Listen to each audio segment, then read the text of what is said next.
Hello guys, welcome back to our channel. তোমরা সবাই কেমন আছো? আশা করি ভালো আছো, আর আমিও ভালো আছি। এটা হচ্ছে আমার জন্মাষ্টমীর ব্লগ। এটা হচ্ছে আমার গোপু সোনা, সুন্দর করে সাজিয়ে বসিয়ে রেখেছি, দেখো কত সুন্দর লাগছে। আর ইনি হচ্ছে আমার শাশুড়ি মা। মালপোয়া বানাবো তাই সব মেখে দিচ্ছে, আর লুচিটা করে নিচ্ছি, ঠাকুরকে ভোগ দেব। লুচি করার পর এই যে আমার বড় একটু এসে নেড়ে দিল, তারপরে মালপোয়াগুলো ভেজে নিলাম, তালের বড়াগুলো ভেজে নিলাম। তারপরে এই যে গোপু সোনাকে স্নান করাবো।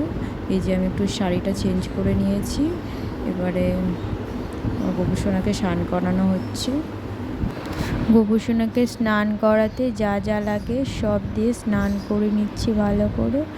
চন্দন, ঘি, মধু, তুলসী পাতা, তারপরে দুধ, গঙ্গা জল দিয়ে ভালো করে গোপুকে স্নান করিয়ে নিচ্ছি।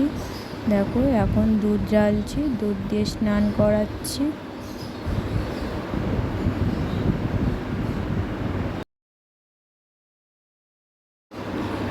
এই যে আমার গোপু স্নান কমপ্লিট হয়ে গেছে, তারপরে ভালো করে মুছিয়ে নিচ্ছি যাতে জল না থাকে একটু গায়ে।